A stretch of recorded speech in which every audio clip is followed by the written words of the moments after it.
Hello human body system students. Today we're going to do a virtual dissection of a cow eyeball.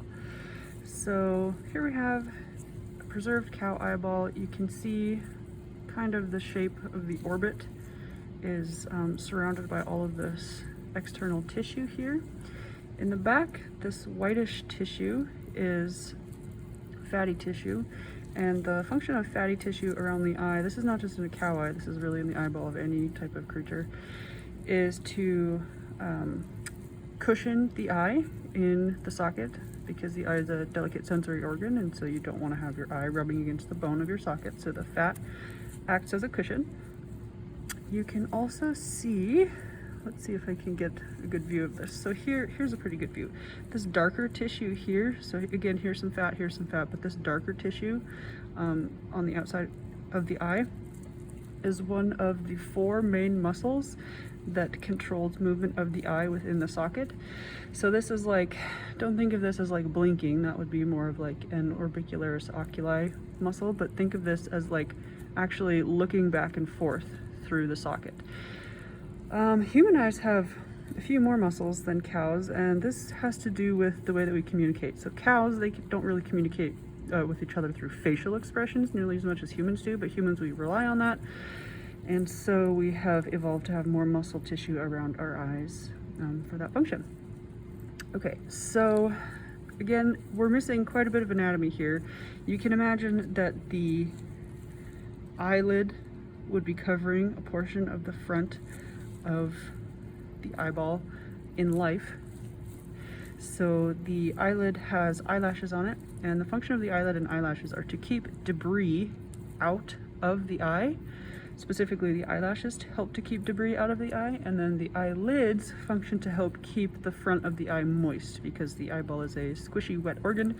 It doesn't want to dry out. As you know, when your eyes get dry, it hurts and it makes it harder to see. So that's the function of the eyelids and eyelashes.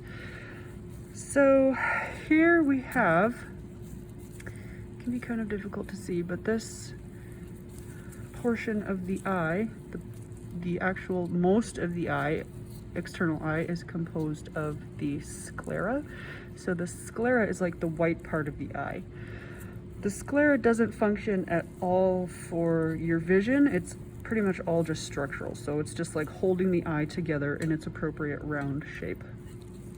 Okay, so here's the front of the eye, the anterior portion of the eye. This kind of cloudy section here, you can imagine that that would be clear in life. I'll kind of press on it to give the eye its correct shape. This is called the cornea. This is a covering over the front of the eye. Light does pass through the cornea.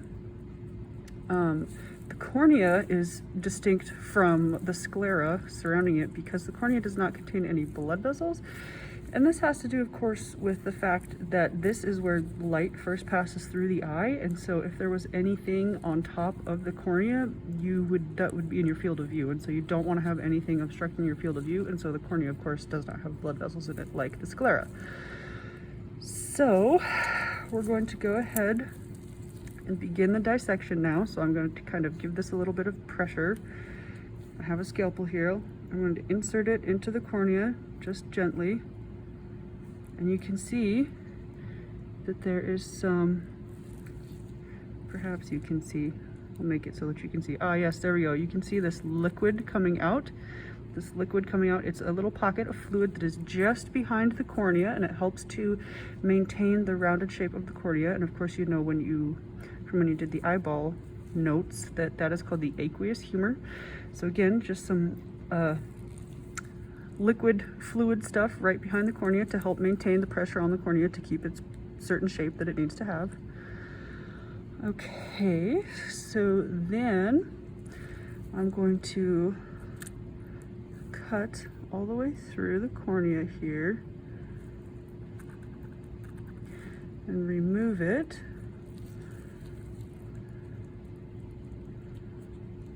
I've got this nice brand new scalpel, so it's cutting really well. This is awesome.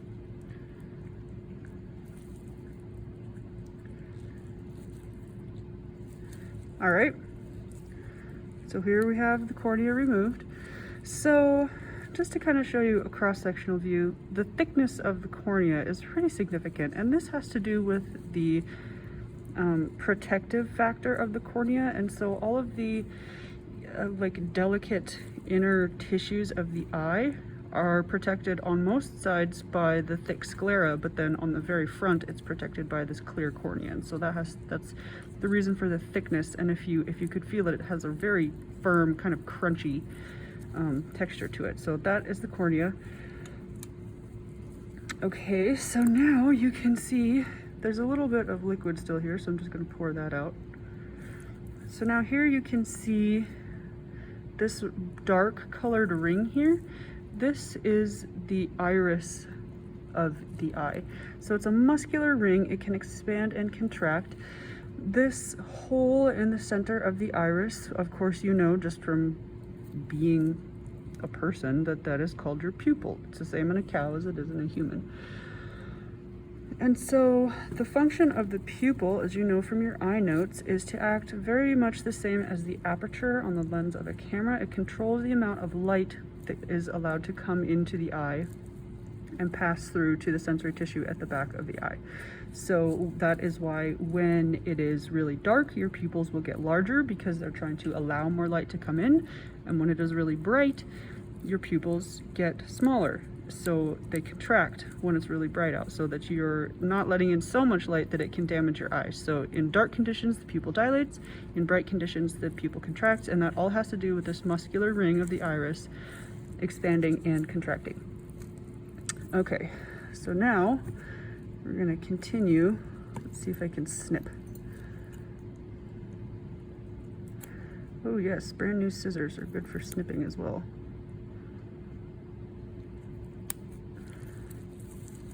Make a couple of slices just off to the side here.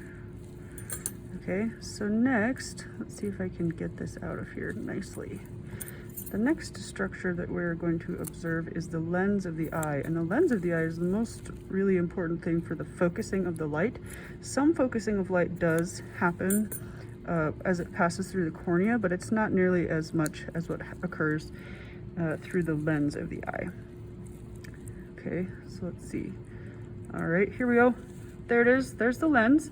So this lens is suspended like this in the eye, and it's very cloudy now, but it would be clear in life, of course. And you can see that it's kind of like a ovally shape. It's not flat, and so that has to do with the way that when light passes through it, it has to be bent or kind of refracted in a certain way so that it hits the retina on the back of the eye just right. And so this is the lens of the eye. It just sits just behind the pupil, suspended in some gooey stuff, which we will get to in just a second here. So let me get through the rest of this eye, hopefully without damaging the internal structures too much.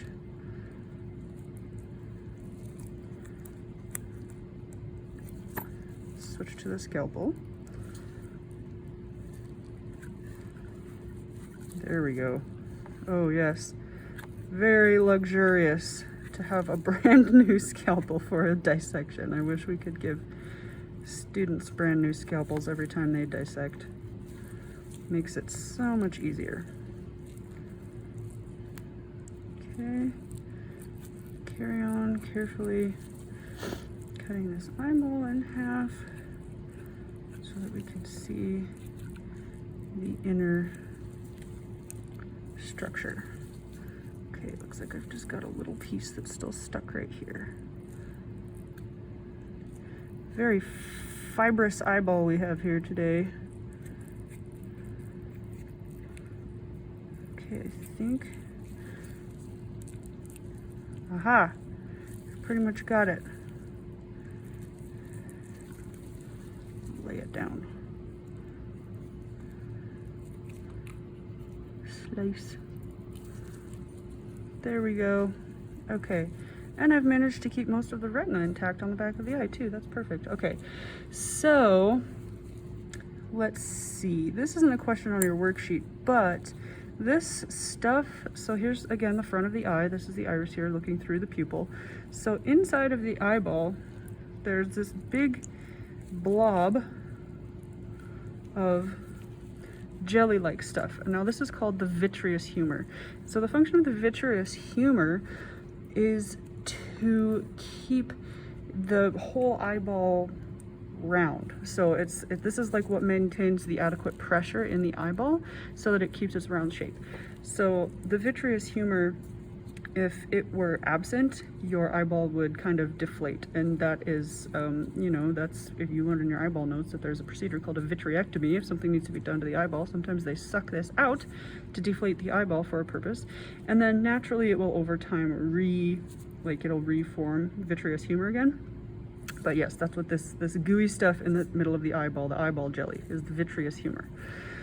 Okay, so front of the eyeball here, now it's mostly just you can see a little bit of the iris still in the edge here, and then this kind of yellowish film that is coating the back of the eyeball. This is the most important part of vision. This is your retina. So the retina is just kind of like a thin layer of sensory tissue that's coating the back of the eyeball, as you can see here. It is all attached. Let me bring this a little bit closer. All of the retina is actually attached to the eye at this point here. It all kind of comes together into that one point, and that is called the optic disc. This is where the sensory tissue of the retina connects to the optic nerve, which travels through the back of the eyeball and back to the occipital lobe for processing of visual sensory information. So this optic disc here is called the blind spot because all throughout the retina, it's covered in these specialized sensory cells called photoreceptors, except for this one spot right here. It's the optic disc is called the blind spot. There's no photoreceptors right here. The blind spot's really interesting. You can do a little experiment with yourself.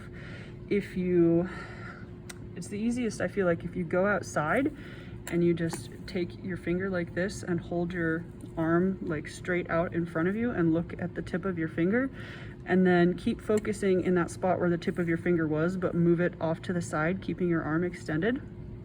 And your finger will eventually get to a point in your field of view that you can't see the tip of your finger anymore because it's right in that blind spot that you have. But our advanced brains are so good at compensating for that you don't really notice it in your day-to-day, although there is always something in your blind spot, but you just don't notice that it's there because you're too busy, you know, being at the top of the food chain.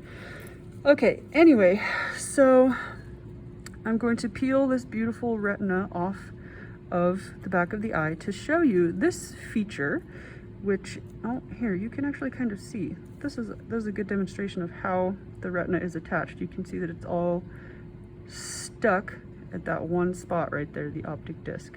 It's all stuck there. So now this feature, this kind of beautiful greenish, bluish, iridescent layer that's behind the retina, this is called the tapetum, and this is not present in human eyes. This is present in many different types of animal eyes though. So the function of the tapetum is, you can see that it reflects light pretty well. So this is present in animals that need to have good night vision. So if you've ever like taken a picture of your cat or dog or any animal at nighttime, and the flash from the camera reflects back their eyes as being kind of a yellowish green color, that's the reflection of the light coming off of this tapetum. That's when you take a picture of humans and we have that red eye, it's because you're just seeing the tissue of the back of the eyeball without this reflective layer, so it's just kind of more like bloody tissue, vascular tissue in the back of the eye for a human without this layer of tapetum on top of it. So again, this is present in the cow, it's present in cats and dogs, anything that has to have good night vision, because once the light passes through the retina, it's like it bounces back to the retina again, and so you're getting kind of double the exposure of light, so you're able to see in the dark quite a bit better. Okay, there we go. Thank you for watching me dissect an eyeball.